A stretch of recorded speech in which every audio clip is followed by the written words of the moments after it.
Hey everybody, this is Jim at SP500chart.com using time-honored techniques to understand modern markets, featuring daily technical analysis videos of the S&P 500 index.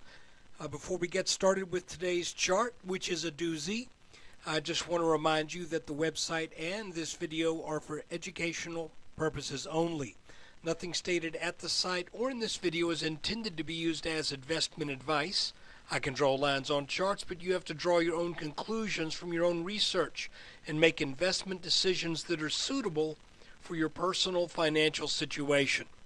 And once again, nothing has changed since yesterday. I'm still not a licensed financial professional, just a guy that draws lines on charts. Okay, today, a really ugly day on the street. And I thought we might get a little bounce today, but here's the deal: we have known since May? What date was that? The week of May 7th. I guess it was May 8th. We've known since May 8th that this Head and Shoulders top points to a minimum target of 1308 to 1310. I gave a little schlock in there because, I just tend to do that. I don't like to say, like some of the Elliott wave people who will say, well, the target from this pattern is 1309.132654. It's just you can't do that, and so I don't try. But using the height of this Head and Shoulders top, and then adding the height, or rather subtracting the height from the point of the breakdown, we ended up with a move to 1308, 1310 roughly, as now this is the important part, as the minimum target. Now, my idea and my hope that we would get a bounce on this blue line did not materialize. I'm not saying that this blue line is worthless now, but what I'm saying is that the strength of the downward movement that we had today was clearly sufficient to disregard this line. And I'll remind you that this line only has two touches, and it's from the 2007 and 2011 market highs. So now we're looking at a situation where we're trying to figure out, where's this guy going to go from here? Well, yesterday I had a trend line that was kind of drawn across these bottoms here, and I guess we could still kind of keep that, but it's interesting that it also ends up being, let me move into a 10-minute chart so you can see what I'm doing here. You see how all of this kind of lines up? And we had been considering that maybe this was going to provide some support. And it looked like we had gotten over the top of, if we put this line right here, it looked like maybe we'd gotten over the top of it. But I moved this upper line today to be over the last high that we had in this consolidation pattern. And then rather than have this stay with these four touches, which is very nice, I mean, you can see that this line tells us we may be about ripe for a bounce, but it sure feels like it. But if we make this a parallel channel, a parallel line to this one, we also end up with a parallel channel that has formed after the breakdown from this consolidation. So basically all I did was I took those two orange lines from yesterday's chart and I moved them to a slightly different place to take into account the broader amount of activity that we've had since we've come out of this pattern. So with today's move, we see that that this has really pretty much satisfied the head and shoulders top. Oh, and another area where I'd had this line drawn at one point was right here. So you can see there's all kinds of ways you might draw this. You might draw these lines. As a matter of fact, I did have that, something like this at one point.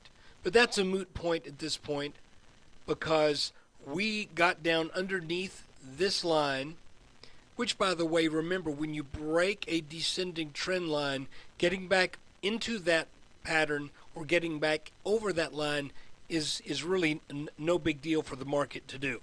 So, but let's do this. Let's refine the last week or so of trading, at least for right now, and see if this bottom line being parallel to this top line produces a channel where we may get a bounce.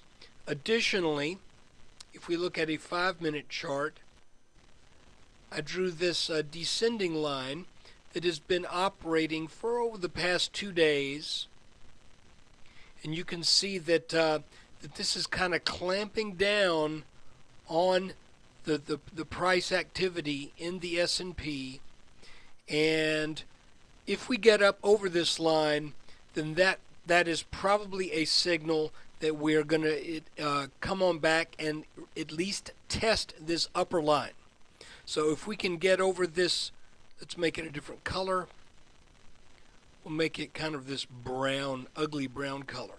If the S&P gets over this line right here, then that will probably signal that we are ready, after a back test of this line, which will probably happen, that we are ready to come back and to try to get over this descending trend line right here.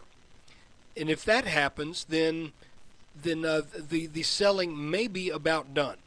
But I want to remind you, we had this steep descending channel right here that is as bad as it felt today, and it was a badly down day. The overall channel is not as steep as what we were experiencing back from the 1st of May. So it's just that we've gone from the top of this channel to the bottom of this channel over 2 days' time, and that covers a lot of territory, whereas when we were in this thing before, we were just kind of bouncing around a little bit more. We were more apt to go sideways, run across this, then come down, then rally back, then come down. So it's certainly an interesting thing that's going on here. This channel, we go sideways, and it looks like now maybe a newly established channel. And I just want to remind you, if you believe in this kind of technical analysis, then you would have hopefully known to keep a lot of powder dry after this head and shoulders top broke down, because we now know that we knew when this broke down that we should expect the very low 1300s. Now the question is, what are we going to get to signal a bounce back up to probably come up and at least test this neckline level again in the 1370s, 1380s. I do think eventually we will get over this neckline level, and I think eventually this market will go higher than it has gone so far this year. But obviously we have to make that call conditional upon we find a bottom, and then we turn up. Then we start to look for patterns that might indicate that that there's something going to be some good news for the bulls at some point in the future. So what I'm saying is, when you have a pattern like this, and you know that you're looking for the low 1300s, it's not always easy to get right every little turn along the way. But you know that when you reach that point, that the goal is then to keep your eyes open, because we were expecting the low 1300s. I was hoping, like really hoping, that it could be put off for a number of weeks. But obviously the market says, heck no, we're going down. And by the way, I think that this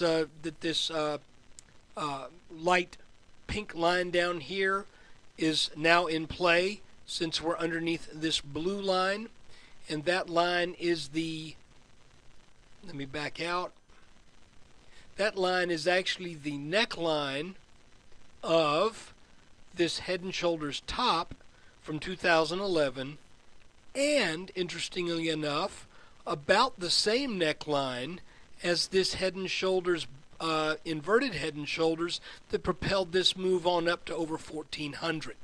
So this line right here is in play, but when we get there, if we get there, let's see what kind of pattern we might develop that clues us in the same way that we had a clue back since early May to look for the low 1300s. Now that we're there, let's see what the markets can show us in the way of some hint that the selling is over and we're ready now to start at least a substantial back test of this neckline, and possibly even a back test to get over that line and to get up and test some levels that we really haven't tested since they broke.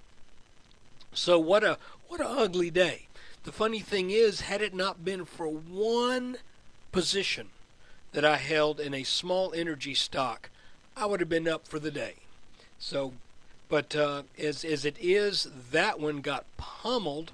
So one of my accounts was down about 1.2%, and the other account was up 0.4.